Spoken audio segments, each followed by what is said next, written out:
please subscribe, hit that like button, and as always, leave a comment, and thank you for enjoying the video. Shot to right, slicing toward the pesky pole down the line. It's going to be out of here. Line down the right field line toward the pesky pole. Leaping up, and that ball is gone. That's a home run.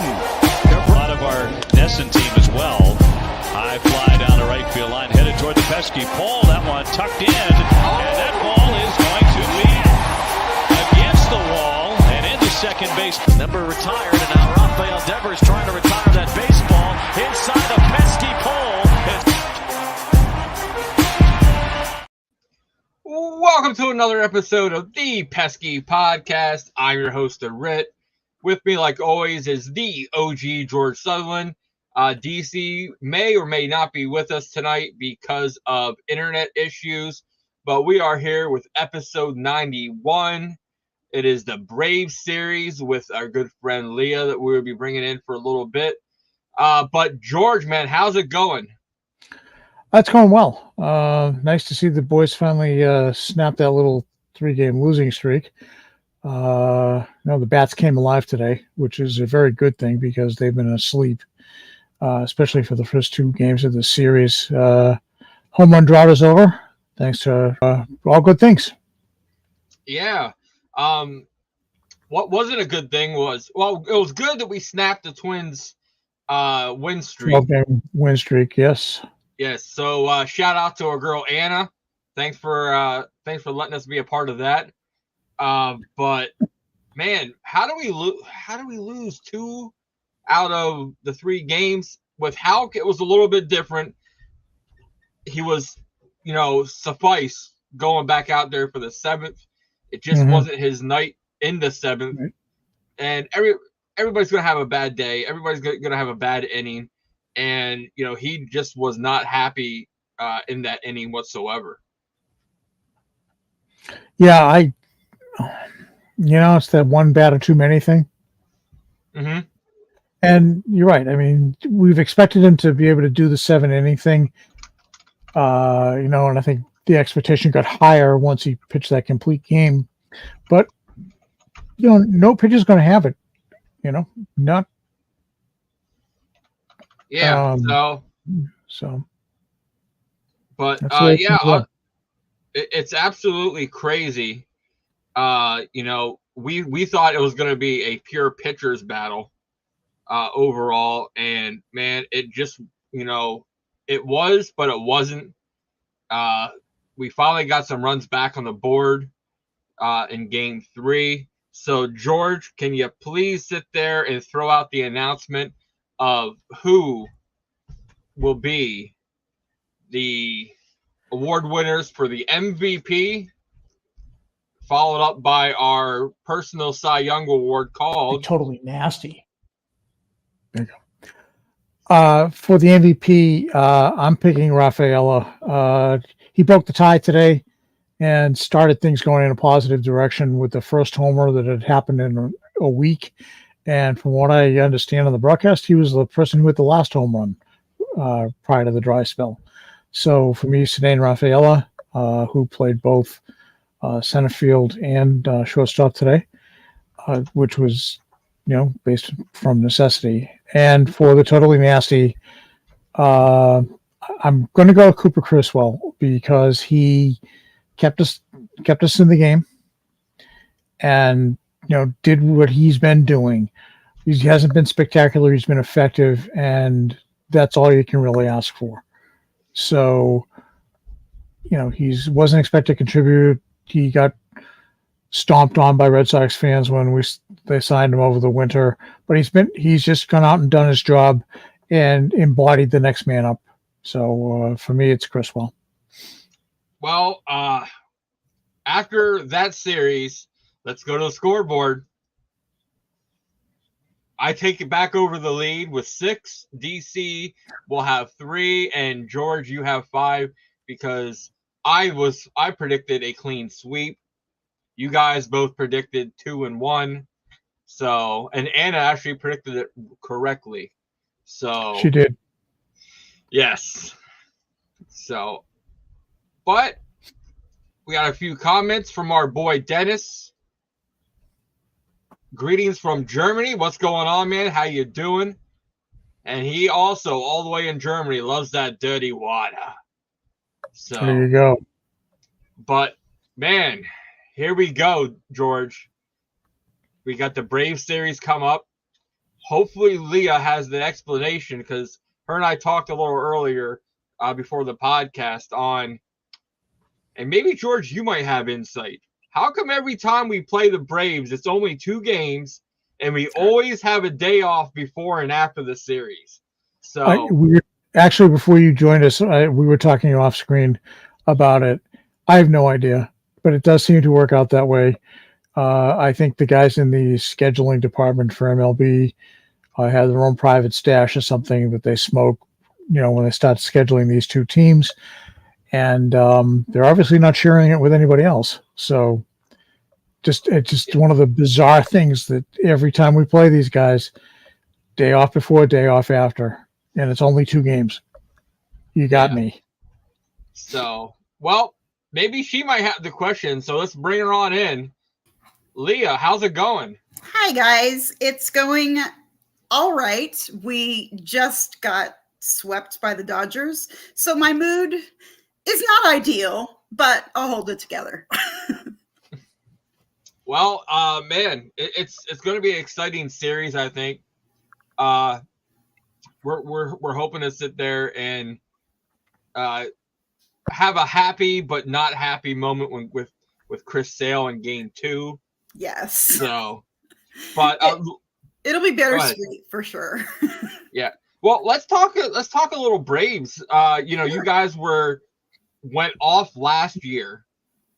Completely off the rails to the point where we're like, we don't have to win any more games and we'll still be fine. And then completely choked. But happens to the best of us. So, but then you guys aren't familiar. You guys aren't as bad as we are with the injury bug, but you guys did lose your, ace pitcher. So, yes. How'd the Braves, rotation take a turn? And, who did you see step up to try to, you can't replace him, but kind of like fill his shoes to a bit? Well, Spencer Strider is just magical. But at the same time, when you throw that hard, that fast, I mean, it's been happening like crazy, especially this season with everybody. It seems like there's so many Tommy John surgeries, so many pitchers already injured. And so, sure, at first there was a little freak out, as there is. We have Max Fried, who has been such an ace for us, and he's had some great games. He struggled a little bit, but Ronaldo Lopez has really stepped up and really has been great for us consistently.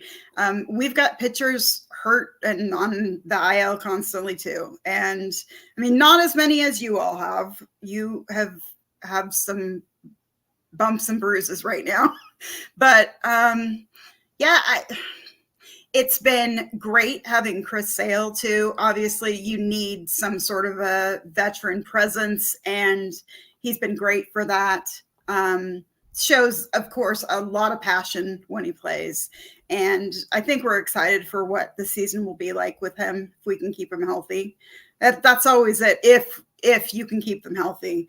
And we just sent somebody else down. We had Bryce Elder pitching yesterday.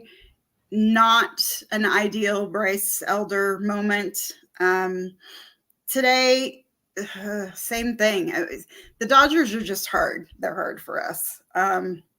But, I feel like we've got enough depth in the bullpen. We've got Jesse Chavez, who he's like the dad of the bullpen and always seems to perform well for us. And I don't know. We'll see. We'll see if we can keep everybody else healthy. But right now, I've been really enjoying watching Lopez pitch and stepping up into that role. Well, game one of a 2-game series, which do you guys not like 2-game series as much as I do? They're ridiculous. Ridiculous. And yeah, as George and I were talking, and you and I talked too on the phone, that having a day off, 2 games with the Red Sox, and then having another day off, it's crazy. And I don't understand it. I don't know. It doesn't make a lot of sense to me, but baseball gods want it that way. It's the way it is. It seems like how many 4-game series do you have where you can't sit there and bump a, make it a 3-game, and actually play like the Braves 3 games, you know what I mean?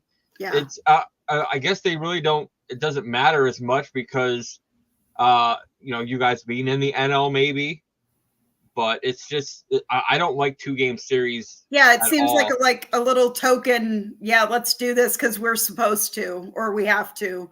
But it's unfortunate because it's a chance to watch some really great baseball and really great baseball against teams we don't always get to play. And so, we're not fans of it at all because you always want that redeeming 3rd game, Yeah. Pull it out at the end. But yeah, we all kind of shake our heads at that too. So, well, Leah, game 1, you guys are throwing Ronaldo Lopez out there. We are throwing George. I guess he's our on again, off again ace. It's hot potato between him and Tanner Houck. So, but what can the Red Sox fans expect? To watch Ronaldo Lopez pitch? Well, he brings a lot of just kind of calm energy to the plate that he's newer to us. And I don't know, I've just seen him hold his composure under really difficult moments. And I don't know, I think he definitely has the stuff to pull it off and do well. We've been struggling lately, just in general. And it's, Braves fans with lots of others. I mean, we're devoted. I'm a TBS kid since the 80s. But, when you've had a lot of success and then you struggle, it feels like the end of the world, sell the team, whatever. So we try not to get too dramatic about it. But he's been great and really lights out for us. I'm hoping that we take at least one, split it with you guys. It'd be great if we took both, but who doesn't want to do that? I'm really looking forward to watching Chris pitch there. I think that'll be great. But yeah, Lopez is definitely a great presence, and he's been doing so well so far. Yeah, George, what can her and all her Braves fans expect from our guy Cutter Crawford? Crawford going into the season was penciled in as the number 3 starter after Giolito got hurt. He has, and Red alluded to it, at times been our ace, with he and Houck running neck and neck in that race. He has done a very good job getting into the 5th and the 6th inning for us so that we don't put too much on our bullpen. And he's been extremely effective.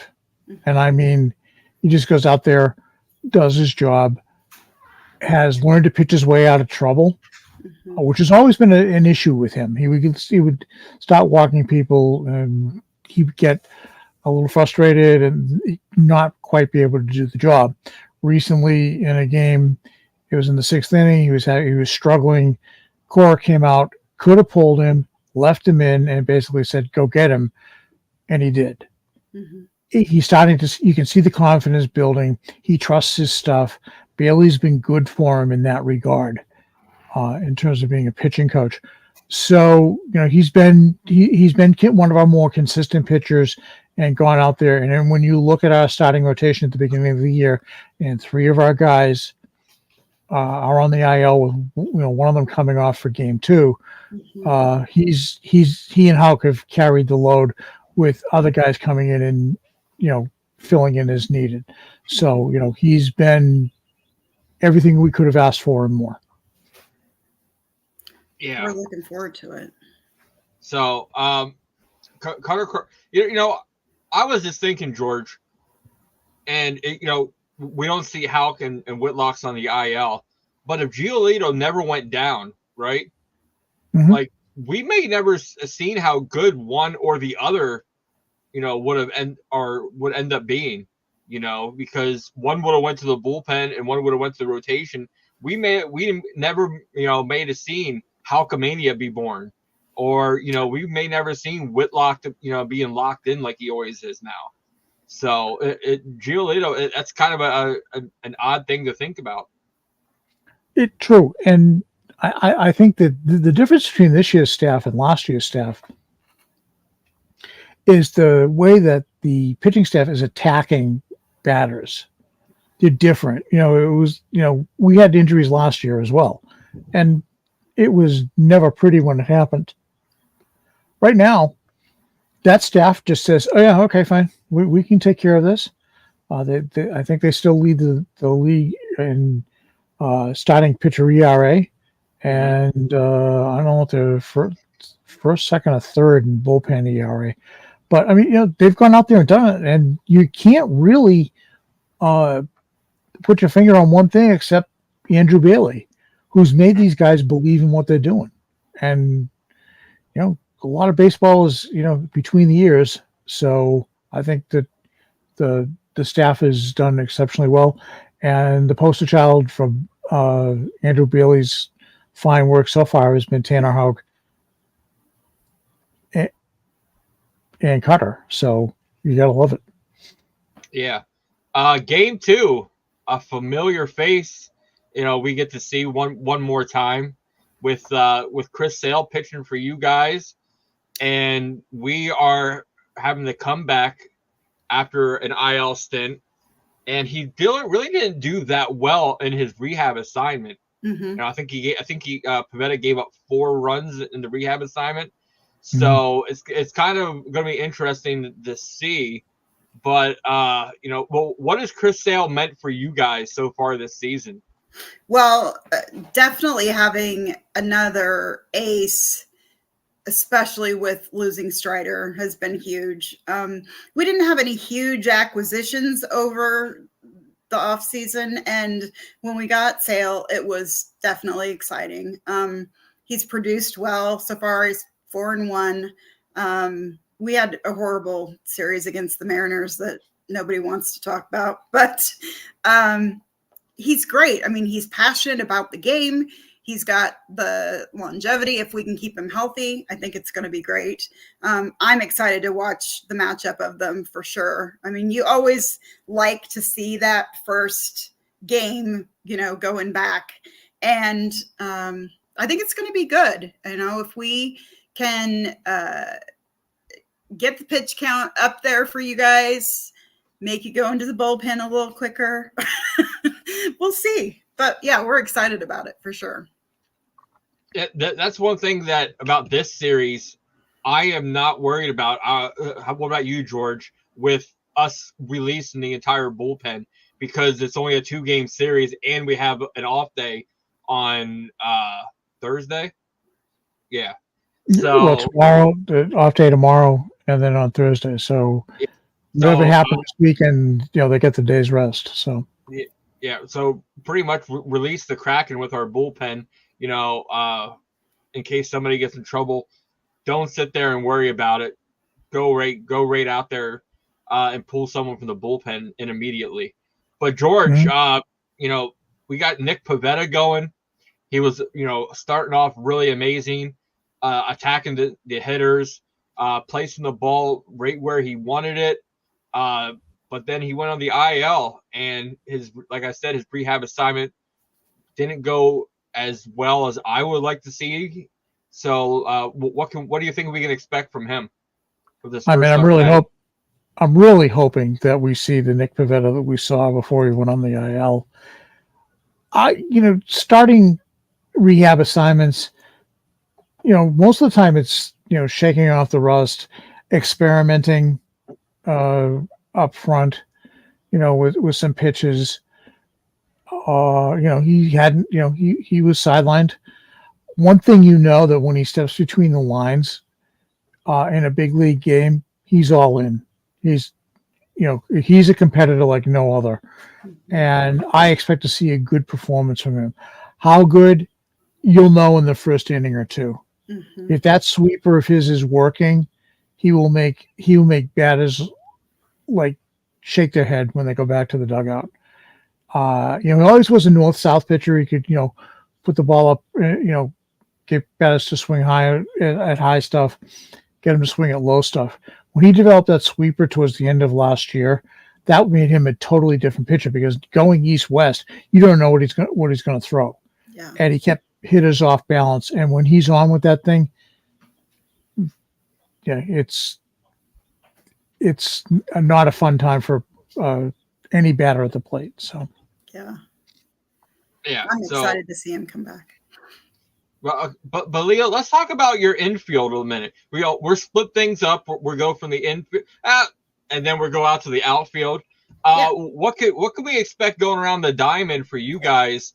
Especially when a couple years ago you guys had Freddie Freeman, an absolute amazing first baseman. Yeah. He went out to LA, but then you guys went and got Matt Olson. Yeah. And he slid right in there perfectly for you guys. Your third baseman is top notch over there. So, my boy, huge Riley fan. Riley's my guy. Getting Matt Olson from the A's was like, it turned into the biggest Freddie who, and really there wasn't a ton of love lost when we got Matt Olson and he started really performing. He's been a great presence on the team. He loves being in Atlanta. He is just as competent as Freddie is, in my opinion. He's had a little bit of a slow start this season, but he was amazing for us last year, like more than we ever could have expected. And so, once he gets things figured out and gets hot, he'll be good. It's like we've had injury, minor injury, major injury. We just got Ozzie Albies back from a toe fracture that, happened mid-game. And, Riley has always been pretty dependable once he gets hot. If he can lay off the sliders, he does really well.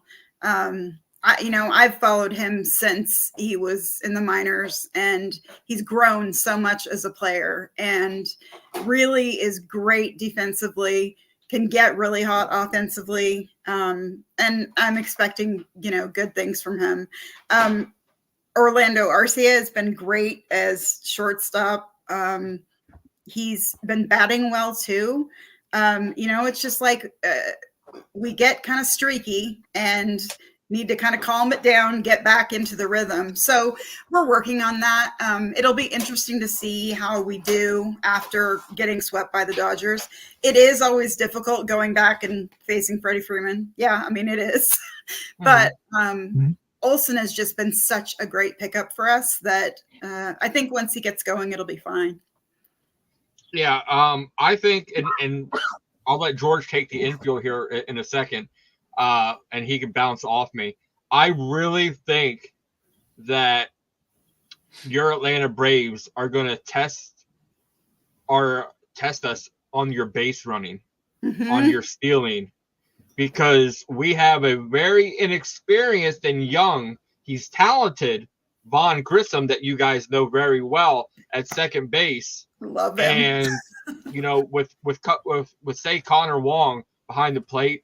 Great defensive catcher, but he's got to be in sync with Vaughn Grissom 100%. Vaughn Grissom cannot make any mistakes out there at second base, because you guys, and we're talking about your outfield in a little bit, but you guys got Ronald Acuna, Michael Harris. You guys got speed on those base paths. Yeah. So, George, you want to sit there and take over and also give your thoughts on them possibly exploiting the inexperience of Vaughn Grissom in second base. Sure. I'm going to go start at third base for us. Rafael Devers, the league knows who he is. He's a dangerous hitter. He hit a line shot home run against the Twins today that left the yard in a hurry. He's one of the more dangerous hitters in all of baseball. His defense has been, a little better. I think it's gotten better exponentially when Story was in before he got hurt, and now that Rafaela is at shortstop, although he split time today between short and center field. Shortstop's been a problem. After Story went down, they experimented with a couple of people and it didn't work out. They moved Rafaela, who was a shortstop in the minors as well as a center fielder, back to shortstop, and he's done a very good job. Made an error today, but it was, we were up by 7 runs and didn't really hurt anything of value. Grissom just got back this weekend. Mm-hmm. He had a line shot double to right center field, scored a couple of runs. I think took the giant brick wall that was on his back off. He felt he could finally contribute. First base, Tristan Casas has been down, so now we're doing splits between Smith and help me out, Red. I drew a blank. Yeah. He hasn't been. I think the two of them are on the team for the week. Cooper. Yeah. Cooper. Yeah. Cooper and then we picked up Zach Short as a utility infielder. Defense in the infield has been a problem for us. So we might still be leading the majors now with 27 errors. But Rit's point about stealing bases on us. Connor Wong is a good defensive catcher, and he's also started to hit this year, which is that's a super bonus. Grissom, he came up as a shortstop, in your system, didn't quite pan out. Yeah. I know they tried him at third base. Second base is relatively new for him, and he's got, like I said, he's got to be in sync because we know what Acuna can do. We know your team runs like greyhounds. Mm-hmm. And he's got to be ready for that. So I'm a little nervous about him almost being. The Braves are going to try to see what he can, what he's learned. Definitely, and to exploit that. I'm not going to lie. I am concerned. So it will be interesting to see how Cora reacts to that. Whether or not he moves Zach Short over to second base or he brings in David Hamilton if things don't go well. Mm-hmm. But yeah, our infield, there's been a lot of moving pieces. It's kind of held together with bubble gum and baling wire. And, this is Grissom's first, the second series. So we'll see how well he does. Is he pumped up to, like all young players are? Hey, you traded me, I'll show you. Yeah. I really hope at the plate he does something. On the broadcast today, Will Middlebrooks said to Dave O'Brien, which you also know from his days of broadcasting in Atlanta. He said, "Wouldn't it be neat if Grissom took Sale deep?" I can see the Red Sox fans cheering and throwing all kinds of shade on Sale for that, and I can see the reverse, and your people around go, "See, we should have never gotten rid of him." But yeah, that would be kind of an interesting event if it were to happen. Mm-hmm. But I am worried about you guys running wild on us. Yeah, well, and that is something that we are now famous for. Ronnie can't get on first without making an attempt at second every single time. And he's fast. And, we've got Jared Kelnick too, and he has been amazingly fast, especially defensively for us. And so, yeah, we've got a lot that run, and even ones that weren't as fast last year. Everybody's kind of stepped it up. It will be interesting to see Vaughn. He was definitely a fan favorite for us and was looking to be shortstop like right up until the end of spring training. And then when he wasn't chosen, it was really tough on him. It was tough on Michael Harris II. They were really great friends. They played really well together. So I'm excited to see what he does too. If he'll crack under the pressure of it, if he'll want to really step up and say, hey, look what I'm doing now. But I think Braves fans will be really excited to see him regardless of what the outcome is. He was a great guy. Young, lots to learn, but great. A lot of potential. Yeah. Well, if you look at it, it wasn't his fault that he got traded. He was kind of blocked, really, from coming up because you guys got Albies at second, and you have that great shortstop now. So it's like, where was he supposed to, to be? And Red Sox have had that problem numerous times where, like everybody knew Tristan Casas was going to come up, but Bobby Dahlbeck was a little bit earlier. They brought him up, gave him his chance, which was ironic. Bobby Dahlbeck goes and hits a home run today, down in Worcester. But it's like, why couldn't he do that for? Okay, George, I know, I messed up. All right, I'm sorry. Well, why do you think I always say the Woo Sox? I know why you say it, because you don't want to get caught on the other side. Exactly. But it's just fun, how he can dominate in AAA, but then there's too much pressure for him up in the big leagues on offense. So, but I'm really excited to see, hopefully, Vaughn gets at least one moment down there, whether it be something great defensively or, something great offensively, while batting, or even just a moment with the fans. And like you said, with Michael Harris, where they can, because I know Sale's going to, have that moment where he's going to sit there and look across and, see, Connor Wong, who he pitched to last year, and, Rafi Devers, and, that's wow. George, is that about it from last year? Well, Rafi Devers pitching against Pavetta. Yeah, you've got you've still got Ref Snyder, and let's see, Jaron Duran, Abreu. He was up at the end of last year. Yeah. Couple of guys in the bullpen. So not total strangers, but it's going to be strange for him as well. But he's owned up to both ends of that coin. So yeah. I think that Braves fans are going to be really excited and welcoming to seeing Vaughn again, because we were all really sad that he didn't make the team. He had just shown such great progress and had a lot of potential, but we just couldn't capitalize on it. So I think it'll be fine. But let's switch to the outfield now, and the amount of speed that you guys have, we have close to it in the outfield.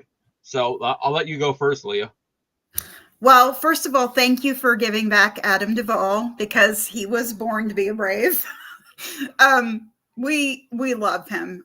He's great. He is a great utility guy, can really carry his own, and has great rapport with the rest of the guys. So, having him and Kelnick off and on, it's worked out well.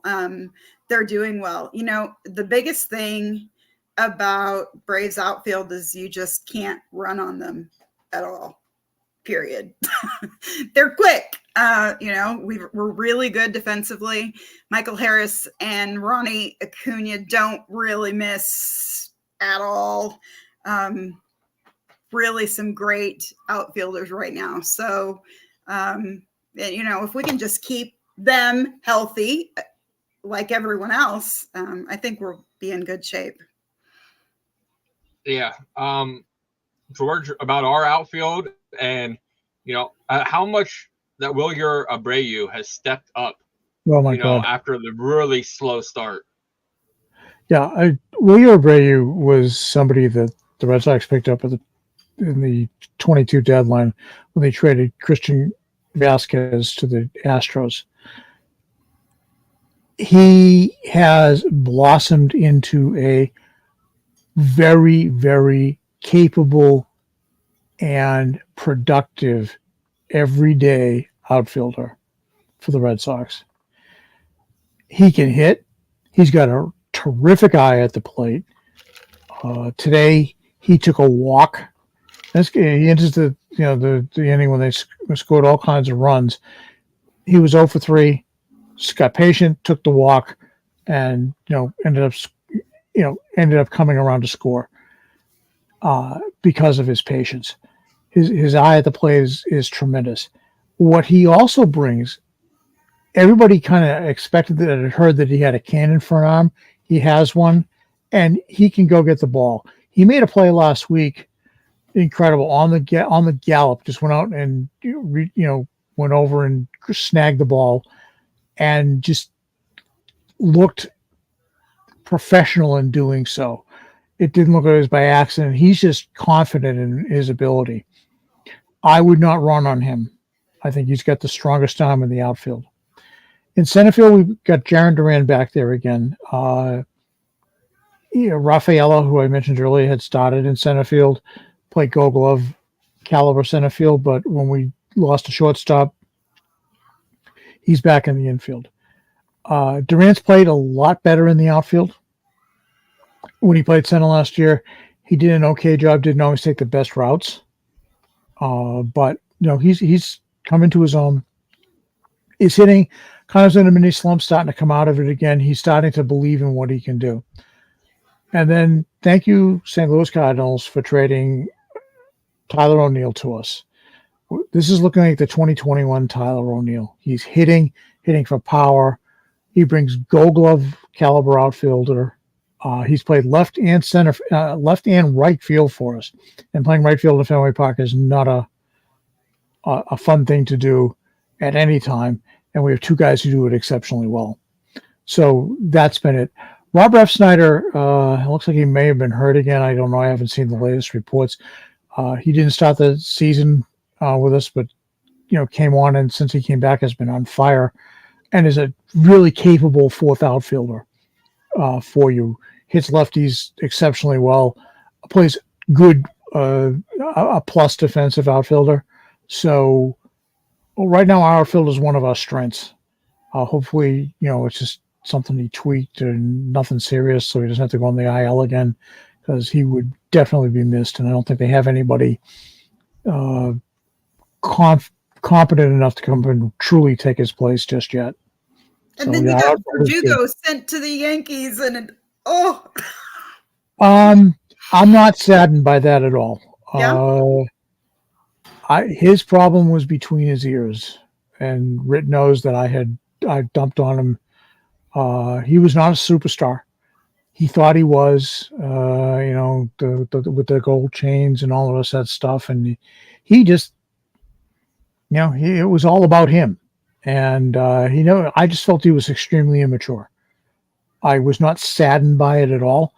I think the haul we got from when we sent him is good. We have, Weissert, who's been a main cog in our bullpen, and we got young Richard Fitz in the minor leagues, who's starting to show the promise that he showed in Somerset in AA for the Yankees. So yeah, I'm not saddened by it at all. It doesn't bother me. And yeah, I miss Adam Duvall because, as Ritt will tell you, I'm a huge Duvall fan, and I christened him Touch 'em all Duvall because of his hot start. So oh, I love that. I still have my t-shirt. So that's great. Yeah. Yeah. And George, it's you kind of surprised me there when you sit there instead of all the outfielders that you thought Abreu has. Yeah, and this is saying something. Has the best arm when you have Tyler O'Neill opposite of you. So that's saying a lot right there. That you're saying he has the best arm in the outfield. I think he does. I think it's strong and accurate. Okay, and that's not. I'm not taking away from Tyler O'Neill because he's a superb outfielder. I just think that, and I just think that Abreu's might be just a little bit better, but you're not talking by major degrees here. I just, in my opinion, after watching him, he's a solid he's a really solid defensive outfielder, and you can see him being your everyday right fielder for a very long time. Yeah, I'm not saying it's a bad thing. I was just saying that it shows how much Abreu is good out in the outfield. When you have a horrible start. Yeah, he got a horrible start. People were saying send him back to Worcester down to AAA, and AC stuck with him, and knowing that the kid, he's going to figure it out, and he did, and he has just picked up where he left off when they called him up last year.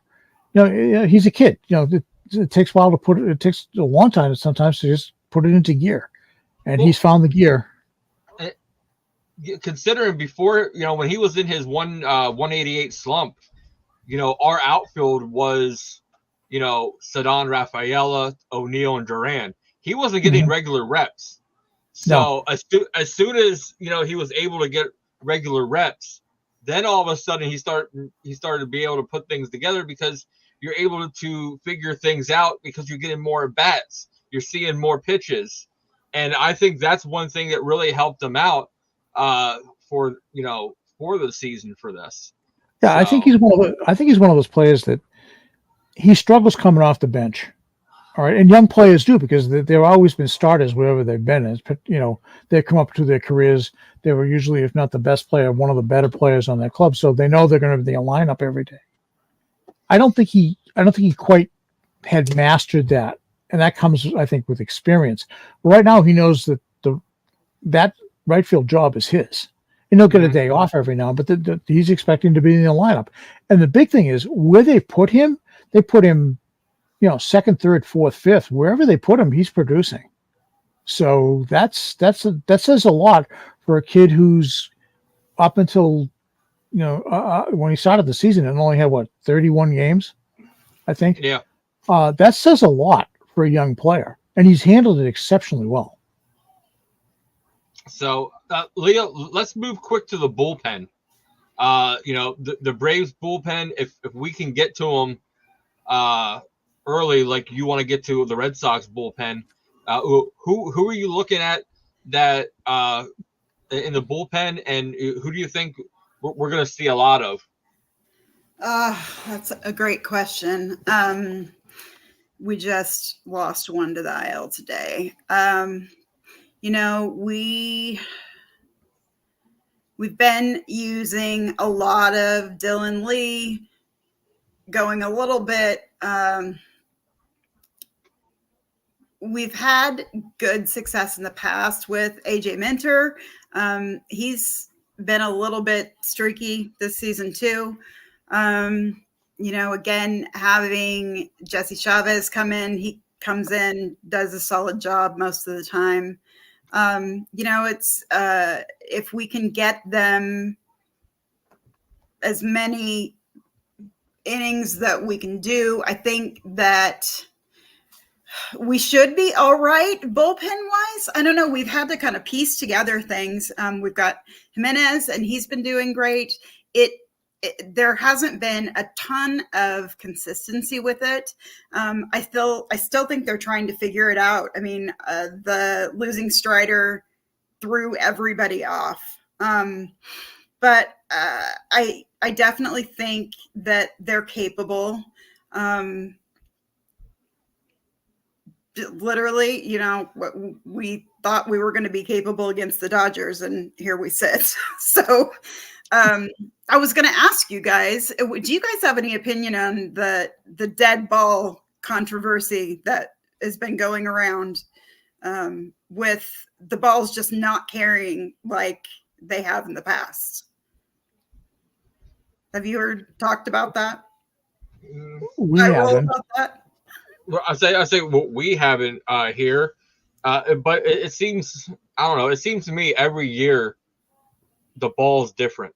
Yeah. Like even we had Jonathan Papelbon on, and him and I have talked where it's sometimes you got to just keep rubbing the balls every time because it's not the right feel, or like they're not being produced identically like they honestly should be, and even from season to season you can sit there and see what they're doing. Like they're trying to make it more exciting.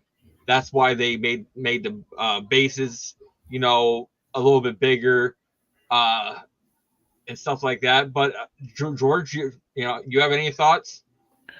This is a controversy that comes up and down. When everybody's hitting a bunch of home runs, they say, "Oh, the ball, it's wound too tight." So it's like hitting a Super Bowl, right? I just showed my age there. But it's. I'm a Super Bowl girl. You're fine.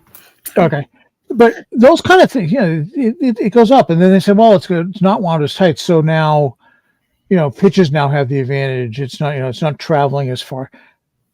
I don't know. You believe what you believe. The bottom line is that when it gets thrown, it has to get hit. And I think with the concentration on velocity and spin rates, I think that is as much of a factor in how far balls travel as it is the guy with the stick at the plate. So we hear this periodic, the ball's wound too tight, or it's not good. They did something to the ball this year. I mean, how many times do you hear that, especially in the last 20 years, right? Yeah. It's just, this is a season. So everybody's looking for something to nail it on. And in fact, it's just the talent levels. Yeah. So that, at least in my opinion, I don't buy much into it. It's just something that gets tossed out every now and then. Yeah, it seems like it's been tossed out a ton, at least on our side of things. And it's like, it'll warm up, the weather, the wind, but exactly. Yeah. The other thing's for sure is that the humidor does help it coolers. Yeah. Yeah. So, but yeah, I think that's what's going on. I think pitchers have combated, towering home runs with more velocity and putting a little extra spin on the ball. So, So George, what are your thoughts on who we might see and using the bullpen the most? And then we're going to be throwing into our awards. I think that Weissert will be used to some extent. He's been extremely effective since coming over. Slayton, I think that he will be a factor. Justin Slayton's, Leah, for your Braves fans out there, was somebody who picked up as a Rule 5 pick. And after a rough opening night, having to face the Seattle Mariners and Rodriguez, he has settled down, and he has been an absolutely exquisite find for the Red Sox.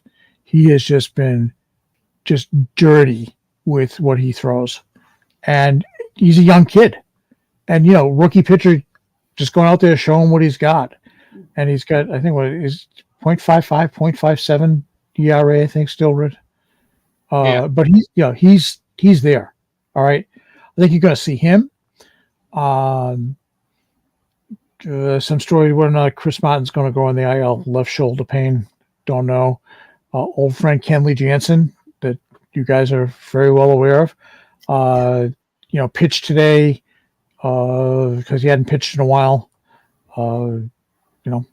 He's going to be out there. Josh Winkowski, he had, he tried to be a starter coming out of the spring training, but they moved him to the bullpen. Can come in. He has the ability of going 2 to 3 innings for you in long relief. At the very same time, he can come in a high leverage situation and stop pumping the fastball in there at 97. If he knows he's going to go in there for an inning and start, throwing gas at you. Nice leverage situation for us.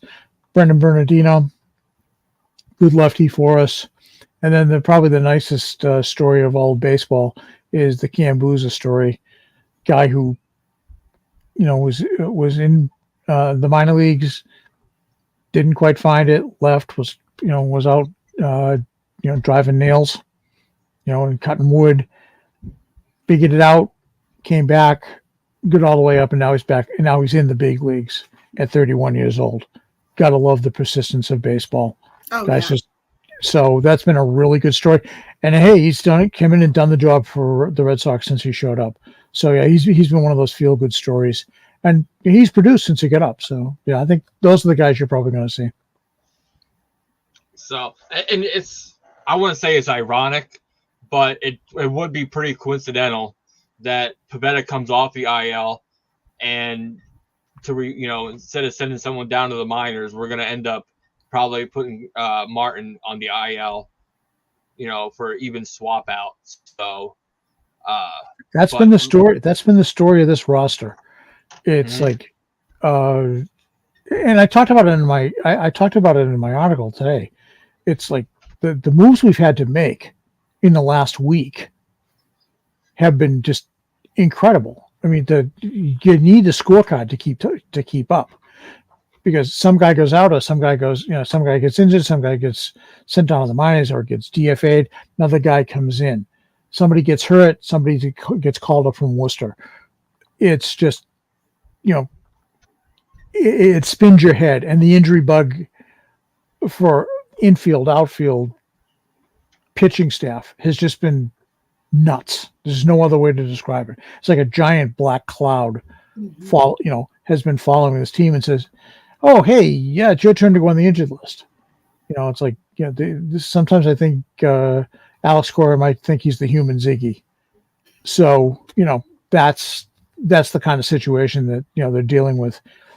But it hasn't phased him. Next man up, everybody's gone out there and says, yep, my turn. Yeah. So they've been really, really fortunate. But I think it's the temperament of the team. I think they have a why not us belief. Mm-hmm. And they believe in themselves. So that's huge. Yeah, I've always loved the Red Sox. I mean, I just like what you guys stand for.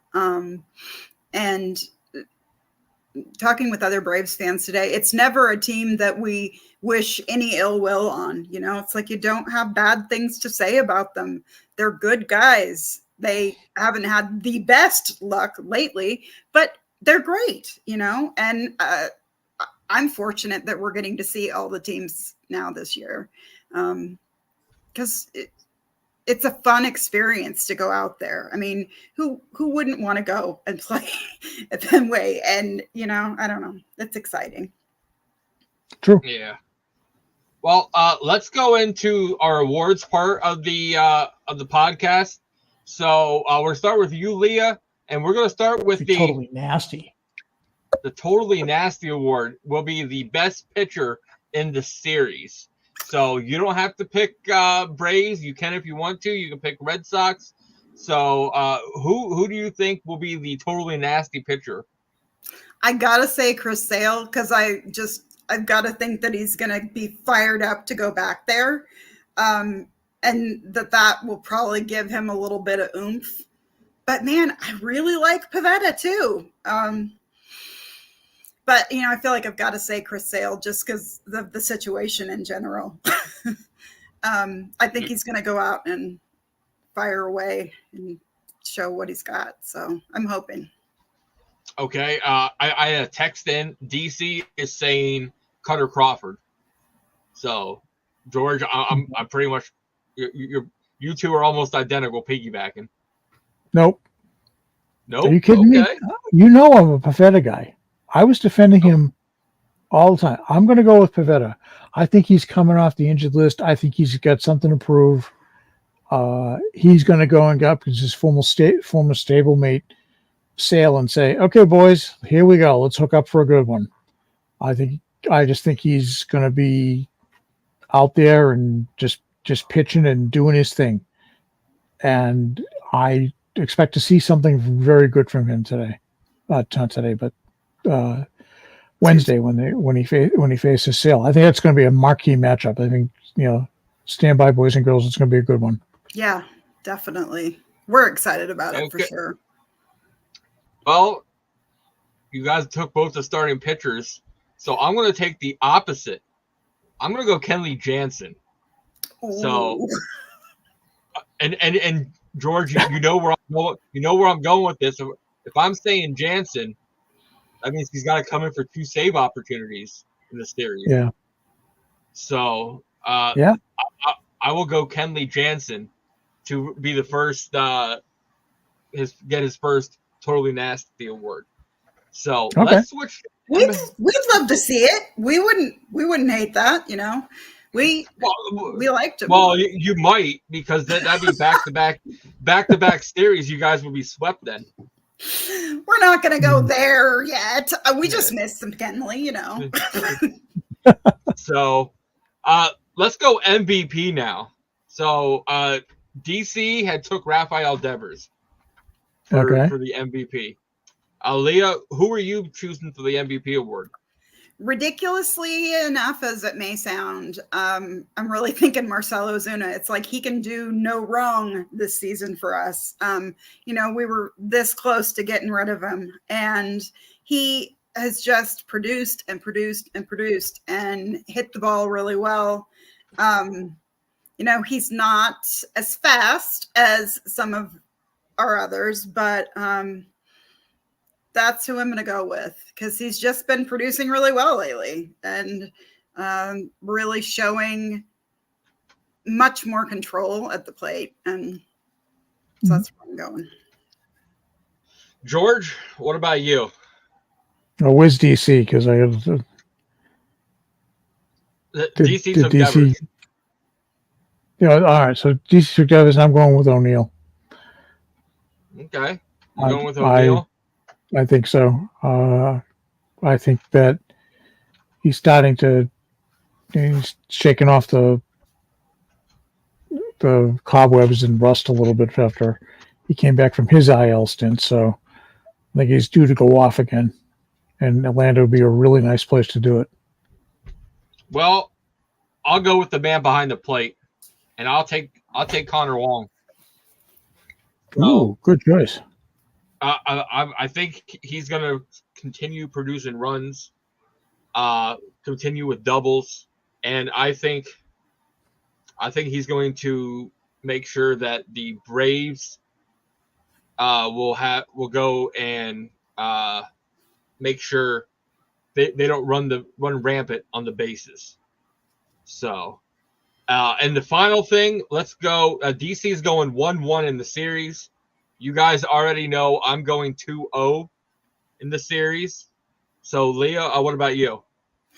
I, of course, would like to go 2-0 in the series, but we're having a little hiccup moment, so I'm thinking 1-1. Yeah, I'm 1-1 as well. 1-1 as well. Yeah. Okay. So, well, we want to sit there and thank you for stopping on, Leah. So this is your time. Promote your podcast where everybody can turn into to watch the post game wrap up of the Red Sox Brave series. Yeah, you can check us out on the PSF app. We have a group. We've got 4 groups that media cast for every game. We have a great time on there. It's been a lot of fun, just kind of learning as we go. A lot of the Braves fans that are on there already had met each other and know each other, but like my group, we've got somebody from Jersey, Kentucky, and Oregon. So it's diverse for sure. But that's where you can check us out. And it's just PSF_app. It's on the App Store too. They've got all of the major sports on there. I think they started focusing mostly on MLB, but they've got everything, and they've got a really good group for each fan base. So that's where we are. Come and check it out. And we love having other fans come in. We've had some great, really fun banter with Chicago fans lately. We're just getting to know each other, pop in and out, see how we're doing, see who's doing what. And we really enjoy that. It's fun. And we're going to do more kind of crossover broadcasting, I think, in the future. Well, cool. I know that's worked for us, a lot. So that would definitely help out overall with everything. So, well, guys, make sure you head on over to our YouTube at BSEN 617. Follow us there. We've got all of our podcasts that are on there. Foxborough Fellas podcast covering the Patriots. We've got ourselves and the Pesky Party Hour. Soon, Inside the Sox will be also a third Red Sox podcast. We also got Dynasty Proud doing their thing over there covering our Boston Celtics, and the Kings of Causeway, who got the conveyance, that they made Toronto's last meal a nice cold dish of pasta. So make sure you head on over to our store, our website, bsen617.square.site. You can get all of our merchandise there, including our now famous by Jonathan Papelbon Halkamania shirts. So make sure you head on over and get them there. But for the OG George Sutherland, for myself, and for our guest Leah, check us out next time on the Pesky Podcast. Thanks for having me.